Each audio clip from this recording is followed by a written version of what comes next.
الحمد لله رب العالمين والصلاة والسلام على سيد المرسلين أما بعد فأعوذ بالله من الشيطان الرجيم بسم الله الرحمن الرحيم الصلاة والسلام عليك يا رسول الله وعلى آلك وأصحابك يا حبيب الله 13 شوال 1441 ہجری دن ہفتہ سنیچر سیٹرڈے جون انگریزی اسلامی عیسوی مہینہ 6 جون بروز سنیچر 2020 سورۃ البقرہ کی آیت نمبر 10 جو ہے اس کا سلسلہ آگے بڑھاتے ہیں۔ اللہ عز و جل ارشاد فرماتا ہے فزادہم اللہ مرضا، زیادہ زیادتی کو کہتے ہیں، زیادہ سے ہی زیادت ہے، سب کو پتہ ہے زیادہ یعنی بڑھنا بڑھانا۔ فزادہم اللہ مرضا ولہم عذاب علیم، وہاں کافروں کے لیے کیا فرمایا گیا تھا؟ ولہم عذاب عظیم، بہت بڑا عذاب ہے، یہاں علیم، ایسا عذاب جس میں وہاں بھی تکلیف ہے، وہاں بھی درد ہے، لیکن یہاں پہ غم بھی ہے، تکلیف بھی ہے، درد بھی ہے، ایک دم یعنی حالت جو ہے ان کی اس عذاب میں بدترین حالت ہے۔ منافقین کو سب سے سخت ترین عذاب منافقین کا ہوگا، درک الاسفل من النار، سب سے جہنم کے سب سے نچلے طبقے میں منافقین کو رکھا جائے گا۔ اس طبقے میں کیا ہوگا؟ جو اوپر کے جو منافق، جو کفار اور جو جتنا جہنم کے سزا یافتہ ہوں گے، ان کا جو تکلیف ہو رہی ہے، جو عذاب ہو رہا ہے، ان کا خون پیپ، ان کی گندگی بہہ بہہ کر سب سے نچلے طبقے میں جائے گی، اور وہی خون پیپ، وہی گندگی، وہی نجاست جو ہے ان کو، ان منافقین کو کھلائی جائے گی، کھاؤ گی۔ عذاب تو ہوگا، اس سے اور بڑھ کر ان کو بے عزتی، تکلیف، درد اور زیادہ رنج و غم ہوگا،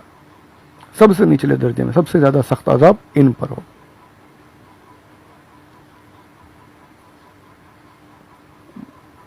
کفار کے لیے بھی عذاب ہے، ہمیشگی کا عذاب، سزا یافتہ مسلمانوں کو بھی ان کے جب تک اللہ راضی نہ ہو تب تک، یعنی اللہ عز و جل اپنی رحمت سے بخشش کر دے، وہ جب تک ان پر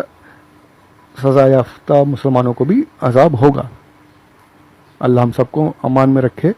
بچائے رکھے جہنم کی ہر عذاب سے، ہر تکلیف سے، تمام مسلمانوں کو پروردگار اپنی پناہ میں رکھے، جہنم کی ہولناکیوں سے، قیامت کی ہولناکیوں سے، قبر کے امتحانات سے پروردگار ہم سب کو امان میں رکھے، آمین بجاہ النبی الامین صلی اللہ علیہ وآلہ وسلم۔ دنیا میں بھی آسانی عطا فرمائے، آخرت میں بھی آسانی عطا فرمائے، دنیا بھی خوشحال کر دے پروردگار ہماری، آمین بجاہ النبی الامین صلی اللہ علیہ وآلہ وسلم۔ لیکن سب سے سخت عذاب جو ہوگا یہ منافقین پر ہے، کہ ان کو دردناک عذاب، بہت درد، بہت تکلیف۔ کیوں بھیا عذاب اتنا سخت عذاب کیوں؟ بما کانوا یکذبون، یہ جو اس عذاب کی وجہ کیا ہے؟ یہ جو ہے سببیہ، یعنی سب نحوی باتیں جانے دیتے ہیں، بس مطلب سمجھ لیجئے کہ ان کو یہ عذاب جو ہے یہ ان کے جھوٹ بولنے کی وجہ سے، یہ آمنا، ہم ایمان لے آئے اللہ پر، اس کے رسول پر ایمان لے آئے، ہم قرآن پر ایمان لے آئے، جھوٹ اپنا دکھاتے ہیں، دھوکہ دینے کی کوشش کرتے ہیں، جھوٹ بولتے ہیں، دل میں نفاق بھرا ہوا ہے، منہ سے کلمہ پڑھ رہے ہیں، ان کے جھوٹ کی سزا انہیں دردناک عذاب ہوگا۔ جو جھوٹ کے اس کے دو معنی، تفاسیر میں دو معنی بتائے گئے ہیں۔ دیکھیے میں یہ تو ہر بات جتنی بار بولوں کم ہے، عربی کا مقابلہ کوئی زبان نہیں کر سکتی، سبحان اللہ۔ وہاں میں نے پیچھے بھی ایک لفظ پر چند باتیں عرض کی تھیں، یہاں پر لفظ وہی ہے، صرف ایک تشدید آ جائے گی، تھوڑا زیر اور زبر کا فرق ہو جائے گا، معنی کیا سے کیا ہو جائیں گے۔ دیکھیے آپ، میں کوشش کرتا ہوں سمجھانے کی۔ بما کانوا یکذبون، جو یہ لوگ اپنا جھوٹ بولتے تھے، جو یہ لوگ جھوٹ بولتے تھے کہ ہم ایمان لے آئے، تو ایمان میں جھوٹے تھے، اس جھوٹ کی وجہ سے نہیں، یہ دردناک عذاب ہوگا۔ ایک معنی یہ ہے۔ اب دوسرا معنی، جو بڑے بڑے جو ہمارے قراء سبعہ ہیں، اور اس وقت کی جو تھے وہ تو الگ ہی ان کا علم تھا اور ان کی زبان تھی، تو اس کی دو قراتیں ہیں، یعنی اس میں اب آپ کی یہ نہیں کہ یار ہم کو کیا پڑھنا ہے، ہم کو تو یہی پڑھنا ہے جو لکھا ہوا ہے، جو آج قرآن شریف ہے ہم کو بالکل ویسے ہی پڑھنا ہے۔ تو اس میں ان لوگوں کو علم تھا تو اس طریقے سے بھی تھوڑا معنی وہ لوگ اپنے یعنی علم کے حساب سے بتاتے تھے کہ بما کانو یکذبون بھی پڑھا گیا ہے اور بما کانا یکذبون بھی پڑھا گیا ہے۔ دیکھیے وہی ہے، صرف تشدید سے فرق۔ اب فرق کیا ہو گیا؟ معنی پہلے یہاں پر یہ بنتا ہے کہ جو یہ جھوٹ بولتے تھے، اور پھر اب جو یکذبون کہا گیا تب یہاں پر آیا کہ یہ جو لوگ یہ جھٹلاتے تھے، حضور اکرم صلی اللہ علیہ وآلہ وسلم کو جھٹلاتے تھے، حضور کے سامنے مسلمانی کا دعویٰ، اور جب اکیلے ہوتے تھے ارے ہم تو کچھ نہیں، اس کو کچھ پتہ نہیں، محمد کو تو ہم بیوقوف بنا رہے ہیں، معاذ اللہ رب العالمین، ہم تو جھوٹا دعویٰ کرتے ہیں ہم، یعنی جو حضور کو جو جھٹلاتے تھے اس جھٹلانے کی وجہ سے ان کے لیے یہ دردناک عذاب ہے۔ دونوں معنی، دو معنی بنتے ہیں، دونوں صحیح، دونوں طریقے سے، کہ یا تو ان کو جو عذاب پہنچ رہا ہے ان کے جھوٹ بولنے کی وجہ سے پہنچ رہا ہے، یا حضور اکرم صلی اللہ علیہ وآلہ وسلم اور اسلام اور اللہ عز و جل کو قرآن کو جھٹلانے کی وجہ سے یا تو ان کے جھوٹ کا سبب ہے اس وجہ سے عذاب ہے، یا جھٹلانے کی جو تردید کرتے ہیں حضور کی، سامنے میٹھے بنتے ہیں اور پیچھے حضور کے بارے میں بکواس کرتے ہیں معاذ اللہ رب العالمین، تو اس کے لیے بھی انہیں یہ دردناک عذاب ہے۔ اب یہاں پر یہ بات دھیان میں رکھنے کی ہے کہ بما کانو یکذبون، تو اس آیت سے یہ بھی پتہ چلا کہ یہ صرف منافقین کے لیے ہی نہیں ہے، جھوٹ جو ہے یہ سب کے لیے، منافقین کو دردناک عذاب، مومنین کو بھی جھوٹ کی بنا پر عذاب ہوگا، بھلے دردناک نہ ہو، بڑے وہ اس لیول کا نہ ہو، لیکن عذاب ضرور ہے۔ جھوٹ بولنا یہ بہت بڑا گناہ ہے، بہت اس کی وعیدیں قرآن پاک میں احادیث میں موجود ہیں، قرآن میں بھی منع کیا گیا ہے۔ تو انشاءاللہ جھوٹ کے تعلق سے چند ایک باتیں جو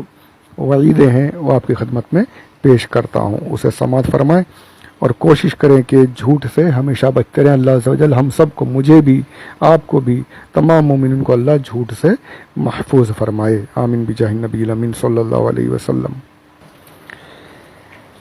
ایک طویل حدیث پاک ہے، اس کے آخر میں جو یہ ہے یہ بڑا ہی سخت حکم ہے جھوٹ بولنے والوں کے لیے۔ ارشاد فرماتے ہیں کہ نیکی جو ہے اس میں سچ بولنا بہت بڑی نیکی ہے، اور سچ جو ہے نیکیوں کی طرف رہنمائی کرتا ہے، یہاں تک کہ بندہ جنت میں داخل ہو جاتا ہے۔ نیکی جو ہے جنت میں پہنچا دیتی ہے، اور برائی میں سے یہ برائی ہے کہ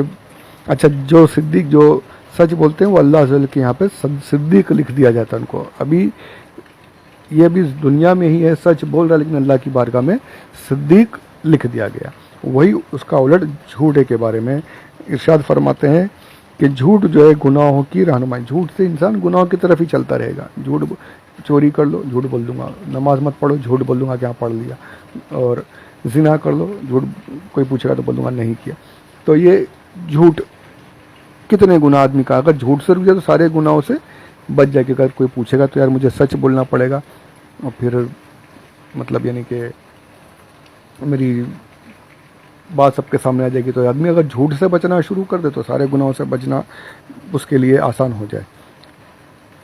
تو فرماتے ہیں کہ بے شک جھوٹ جو ہے گناہ کی رہنمائی کرتا ہے، اور گناہ جو ہے وہ آگ کی طرف، جہنم کی رہنمائی کرتا ہے، گناہ کرتے کرتے انسان جہنم کی طرف چلا جائے گا۔ اور ارشاد فرماتے ہیں بے شک انسان جھوٹ بولتا ہے تو اللہ تعالیٰ کے یہاں اسے کذاب لکھ دیا جاتا ہے۔ اللہ اکبر، ابھی سے اسے مرنے سے پہلے سے اللہ کی بارگاہ میں لکھ دیا جائے گا کہ یہ جھوٹا ہے۔ کتنی بڑی یعنی یہ بات ہے کہ ابھی مرا بھی نہیں ہے، ابھی تو دنیا میں ہی ہے، لیکن اللہ کی بارگاہ میں لکھ دیا گیا کہ یہ جھوٹا ہے۔ اور کتنا ایک دوسرا ایک ارشاد پاک سماعت فرمائیے جو میں پڑھ رہا ہوں، تفسیر نجوم الفرقان جلد دوسری صفحہ نمبر 202 سے یہ احادیث کا سلسلہ یہاں پر شروع کیا گیا۔ سرکار ارشاد فرماتے ہیں کہ بے شک جھوٹ منافقت کے دروازوں میں سے ایک دروازہ ہے۔ اللہ، منافقت تک پہنچا دیتا ہے جھوٹ۔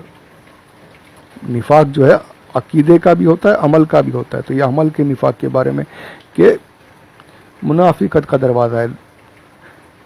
جھوٹ دھیرے دھیرے دھیرے آدمی منافقت کی طرف پہنچ جاتا ہے جھوٹ بولتے ہوئے۔ تو جھوٹ سے کوئی فائدہ ظاہری طور پر فائدہ حاصل ہو جائے کچھ دیر کے لیے، پر حقیقت میں وہ نقصان ہی ہے۔ اور ایک حدیث پاک بڑی ہی یہ ان کے لیے جو تجارت وغیرہ کرتے ہیں، جو سامان وغیرہ بیچتے ہیں، پیارے آقا صلی اللہ علیہ وسلم ارشاد فرماتے ہیں تاجر گناہ گار ہیں، تجارت کرنے والے گناہ گار ہیں۔ صحابہ نے عرض کی یا رسول اللہ صلی اللہ علیہ وسلم، اللہ تعالیٰ نے تجارت کو، خرید و فروخت کو حلال کیا ہے نا، تجارت تو حلال ہے، پھر آپ یہ ایسے کیوں فرما رہے؟ تو ارشاد فرمایا جی ہاں حلال ہے،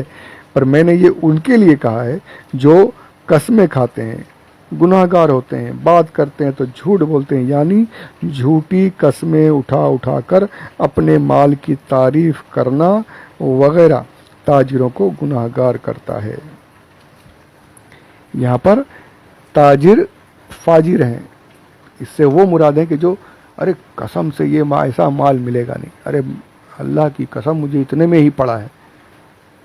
جھوٹی قسمیں، جھوٹی تعریف، اپنے مال کی جھوٹی تعریف کر کے آگے بڑھا دینے والے تاجرین کو، تجار کو حضور نے گناہ گار فرمایا۔ جھوٹی کا اچھا آپس میں لین دین میں بھی جھوٹی قسم، تو انہیں سچ بول کر آپ کو جمتا ہے دیجئے، نفع ملتا ہے، ٹھیک ہے، نہیں جمتا ہے تو کوئی بات نہیں، جھوٹی قسم کیوں کھانی ہے؟ قسم کھا کر آپ، جھوٹی قسم کھا کر آپ جھوٹوں میں کیوں شامل ہو رہے ہو؟ حضور نے بھی اس سے منع فرمایا۔ جو آپ کی جو چیز میں، جو حقیقت میں جو خاصیت ہے وہ بتا دیجئے، جو خوبیاں ہیں وہ بتا دیجئے، لینے والا ہوگا لے گا، ورنہ اللہ کی مرضی۔ تو سچے تاجرین کے بارے میں حضور نے یہ بھی ارشاد فرمایا ہے، فرماتے ہیں سچے امین تاجر انبیاء کرام،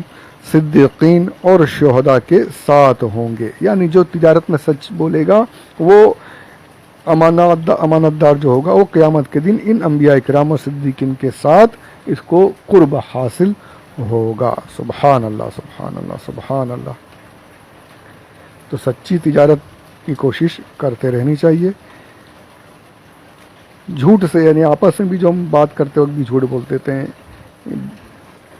بہت سخت ترین گناہ ہے۔ لعنت اللہ علی الکاذبین، اللہ عز و جل نے ارشاد فرمایا ہے کہ جھوٹوں پر اللہ کی لعنت۔ اب اللہ کی لعنت تو پھر تو کہیں بچنے کا سوال ہی نہیں۔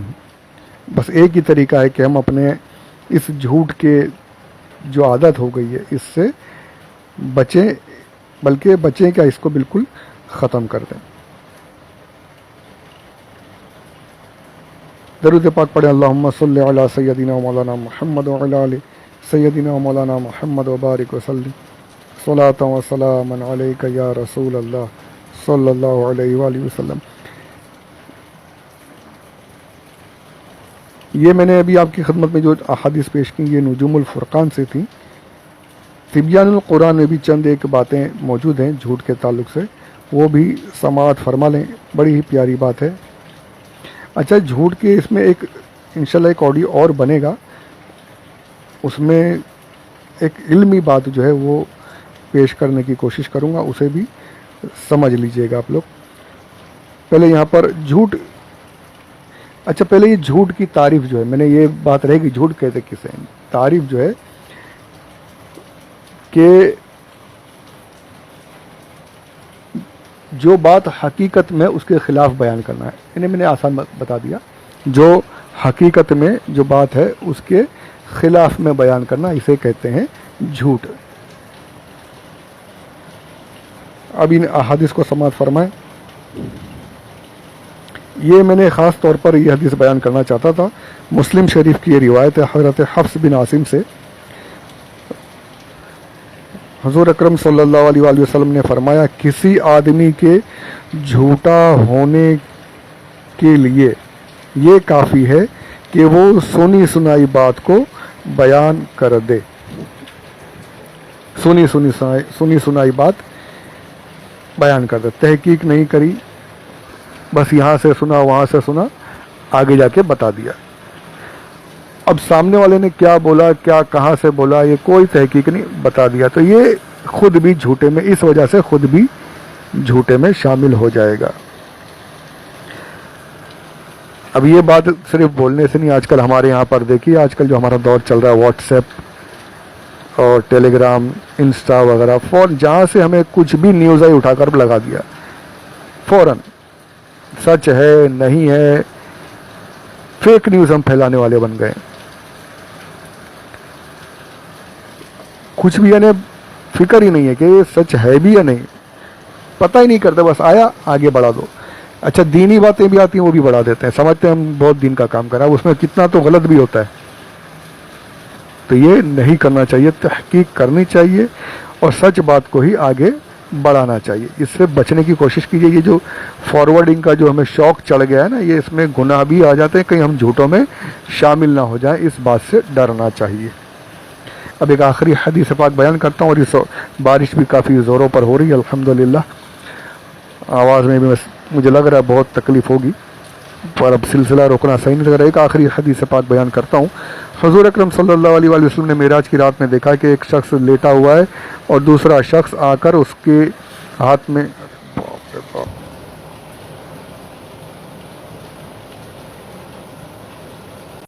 بہت زوروں سے ہو رہی ہے بارش، میں سمجھا شاید آواز میں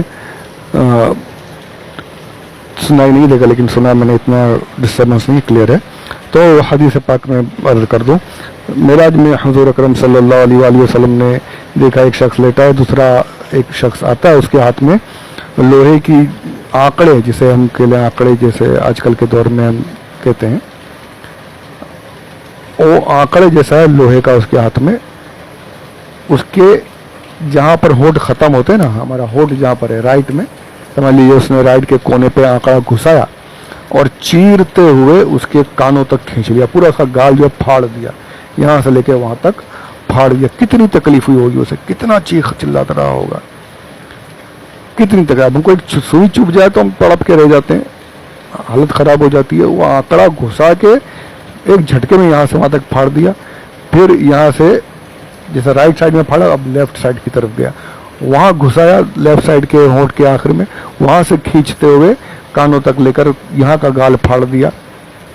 تکلیف یعنی اسے یہاں پہلے رائٹ میں پھاڑا، پھر لیفٹ میں پورا گال چیر کر رکھ دیا، پھر نکال کر کے جو اس نے اب لیفٹ پھاڑا تھا تو رائٹ کا جو واپس سے جڑ گیا، واپس صحیح ہو گیا، اس نے پھر جا کے رائٹ کو پھر پھاڑا، لگاتار یہاں پھاڑتا یہ صحیح ہوتا، اس کو جا کے پھاڑتا وہ صحیح ہوتا، پھر واپس لگاتار اس طریقے سے اس پر عذاب جاری ہے۔ حضرت جبریل امین نے عرض کیا رسول اللہ صلی اللہ علیہ وسلم، یہ وہ لوگ ہیں جو دنیا میں جھوٹ بولا کرتے تھے۔ اللہ اکبر کبیرہ، الامان والحفیظ، اللہ ہمیں پناہ میں رکھے، ہمیں محفوظ فرمائے، ہر عذاب سے بچائے رکھے، آمین آمین بجاہ نبی الامین صلی اللہ علیہ وآلہ وسلم۔ سوچئے ذرا، سوچئے کتنا سخت عذاب ہے جھوٹ بولنے کا، تو اس سے پناہ میں رہیے، اس سے دور ہو جائیے، جھوٹ بولنے سے باز آ جائیے۔ اب اس پر میں بہت کچھ بول سکتا ہوں، ہمارے اسلاف کے جو واقعات ہیں، تو پر ابھی موقع ہی نہیں، ٹائم کافی زیادہ ہو گیا، تو انشاءاللہ اس گفتگو کو یہاں پر جتنا میں نے کہا اتنا بھی کافی ہے۔ جو سمجھدار ہیں اللہ جل نے ہم سب کو سمجھ عطا فرمائے، جھوٹ سے بچنے کی سعادت نصیب فرمائے۔ تو انشاءاللہ اس کے بعد کا ایک جو میں نے کہا علمی نقطہ، وہ اس کے اگلے آڈیو میں پیش کر کے اس سلسلے کو، یعنی 10 نمبر کی جو آیت ہے، آیت نمبر 10، اس کی تفسیر کو مکمل کرتے ہیں۔ پروردگار قبول فرمائے، ہمیں سننے کی، سن کر دوسروں تک پہنچانے کی توفیق رفیق عطا فرمائے اور عمل کرنے کی توفیق عطا فرمائے، آمین بجاہ نبی الامین صلی اللہ علیہ وسلم۔ وما علینا الا البلاغ المبین۔